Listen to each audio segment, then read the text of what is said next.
आप देख रहे हैं न्यूज़ 24 और मैं हूं शीतल राजपूत। और आइए बात करते हैं गुजरात चुनाव की। गुजरात के चुनावी दंगल में प्रधानमंत्री मोदी ने प्रचार की कमान थाम ली है।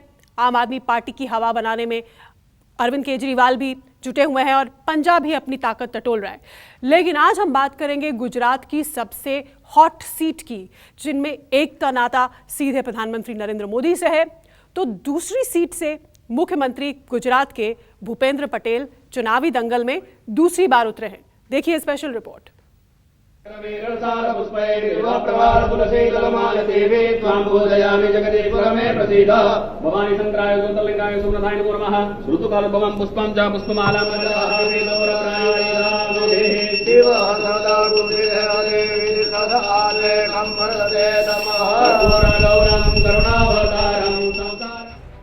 मणिनगर यानी पीएम मोदी की पहचान से जुड़ी विधानसभा सीट। इस हॉट सीट ने सूबे को 3 बार मुख्यमंत्री दिया और तीनों बार नरेंद्र मोदी ही मुख्यमंत्री बने।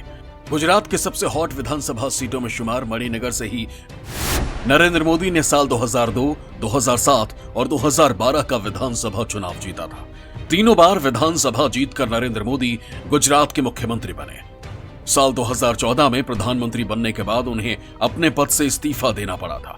2017 में बीजेपी के सुरेश पटेल ने कांग्रेस के ब्रह्म भट्ट श्वेताबेन नरेंद्र भाई को हराया था। बीजेपी ने 75,199 वोटों से जीत हासिल की थी।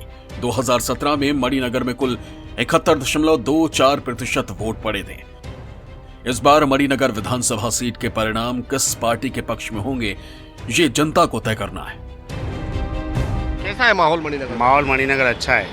मतलब क्या है, सब सुख सुविधा? सब सुविधा है, कोई कमी नहीं है। हाँ। सब सुविधा भाजपा की दिए है। भाजपा की दी? हाँ, सब 20 बरस जब से 1992 से इधर सत्ता पे आए तब से अच्छी सुविधा ही है। और विकास हुआ है, सब हुआ है। सब हुआ है। गुजरात में बीजेपी का सरकार आएगी। वो आम आदमी पार्टी नहीं आएगी। वो तो बोलती है मुफ्त में बिजली। नहीं, हमको नहीं चाहिए मुफ्त का माल। नहीं चाहिए, हम मेहनत कमा के खाएंगे और अच्छी तरह से रहेंगे। हमको मुफ्त का माल नहीं चाहिए। क्या लगता है इस बार कौन आएगा? बीजेपी आएगी। जो विकास कर रहा है हम उनका ध्यान रखेंगे। अच्छा। अदर पार्टी का क्यों ध्यान रखेंगे? मतलब जिससे मतलब उसका ध्यान। हाँ। मणिनगर विधानसभा सीट अहमदाबाद पश्चिम संसदीय क्षेत्र का हिस्सा है, जिस पर फिलहाल बीजेपी का कब्जा है। 2019 के लोकसभा चुनाव में बीजेपी के किरीट भाई सोलंकी ने कांग्रेस के राजू परमार को 3 लाख से ज्यादा वोटों से हराया था। आप पार्टी का मालूम है, उसको देखना ही नहीं है। हमको देखना ही नहीं, समझने की तो बात दूर रही है। कांग्रेस वो भी नहीं मालूम, बस बीजेपी और कुछ नहीं चाहिए। मोदी साहब के सिवाय कोई नहीं आ सकता है। मोदी साहब तो दिल्ली में बैठे हैं। भले दिल्ली में बैठे, पर उनके सिवाय उनके देखो, मेरी बात सुनो, बुरा मत लगाना। 15 साल तो यहाँ से ना, ये जितना भी गुजरात का के अहमदाबाद का जो भी डिप्लोमेट हुआ है तो उनके हिसाब से हुआ। अच्छा। मैं पहले जवानी में भी ऑटो रिक्शा चला के घर जाता था ना, थक जाता था। अच्छा। और ये उम्र में भी मैं ऑटो चला के घर जाता हूँ तो मेरे को महसूस ही नहीं होता कि मैं चला गया है कि नहीं चला गया है। तो ये थे मणिनगर की जनता के बोल, जिनका ये कहना है कि मणिनगर एक संभ्रांत इलाका है, पहले से ही काफ़ी समृद्ध इलाका रहा है और अभी भी तमाम लोग यहाँ पर जो है, हमने कई लोगों से बात की, बिजनेस वालों से, ऑटो वालों से, लॉरी वालों से, सबका एक ही मानना है कि मणिनगर की स्थिति से वो बहुत खुशहाल है। झुकाव एक ही पार्टी की ओर से दिखाई दे रहा है। कुछ समस्याएं जरूर हैं जिसका निदान वो चाहते हैं। मणिनगर के बाद गुजरात की सबसे हॉट सीट है घाट लोडिया। हालांकि ये सीट बहुत पुरानी तो नहीं है, लेकिन मुख्यमंत्री देने में ये सीट भी पीछे नहीं है। गुजरात को 2 मुख्यमंत्री देने वाली घाट लोडिया सीट से एक बार फिर भूपेंद्र पटेल चुनावी मैदान में है। पाटीदार बहुल ये सीट 2008 में हुए परिसीमन के बाद ये सीट अस्तित्व में आई। 2012 में यहां पहली बार चुनाव हुए। अब तक हुए दोनों चुनाव में इस सीट से बीजेपी को जीत मिली। दिलचस्प बात यह है कि यहां से जीते दोनों विधायक राज्य के मुख्यमंत्री बने। इस शहरी सीट पर पाटीदार समाज के वोटर्स निर्णायक भूमिका में हैं। इस बार भी इस सीट से भाजपा ने मुख्यमंत्री भूपेंद्र पटेल को उम्मीदवार बनाया है। कांग्रेस से राज्यसभा सदस्य अमीबेन याग्निक ताल ठोक रही हैं, जबकि आप से विजय पटेल उम्मीदवार हैं। घाट लोडिया में 5 दिसंबर को दूसरे चरण में वोट डाले जाएंगे और नतीजे 8 दिसंबर को आएंगे। गुजरात और अहमदाबाद की सबसे वीआईपी सीट जिसने राज्य को 2 मुख्यमंत्री दिए हैं, अहमदाबाद का घाटलोडिया इलाका, घाटलोडिया विधानसभा क्षेत्र, जहां से खुद मुख्यमंत्री भूपेंद्र पटेल ने अपनी उम्मीदवारी दर्ज की है और बीजेपी में यूं तो तमाम सीटों पर कई लोगों ने अपनी दावेदारी पेश की, लेकिन ये एकमात्र ऐसी सीट है जहां पर किसी और ने बीजेपी की तरफ से दावेदारी पेश नहीं की।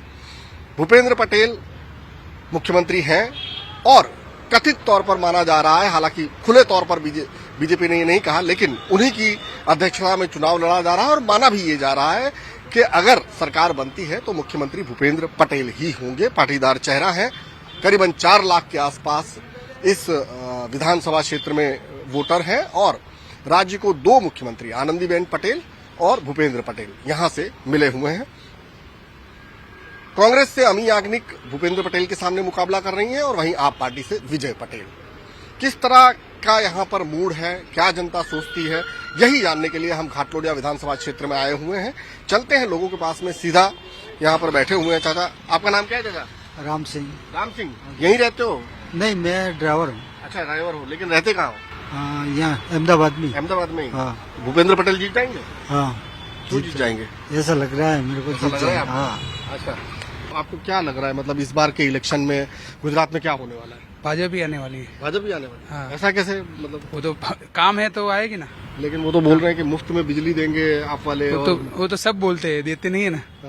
काम देख के वोट देते हैं ना पब्लिक। तो कांग्रेस तो बोलती है इस बार परिवर्तन होगा। तो सब बोलते हैं, जब चुनाव आएगी, रिजल्ट आएगा, सब फिर पता चलेगा ना।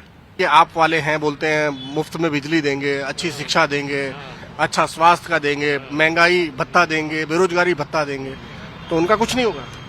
ऐसा है ना कि ये बोलते देवे नहीं देवे वो अपने को तो पता ही नहीं है। अच्छा। लेकिन ये सरकार है ना, जो बोलती वादा करती है वो पूरा करती है, भाजपा सरकार। अच्छा। हाँ।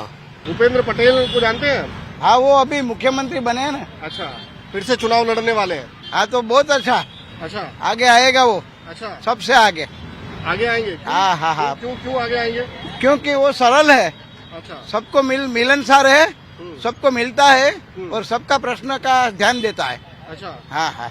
और उनके सामने जो अम्मीबेन याग्निक खड़ी हैं और विजय पटेल खड़े हैं, जानते हैं उनको? वो दोनों उम्मीदवार अपने अपनी तरफ से खड़े हैं, लेकिन इनके सामने नहीं आएगा कोई।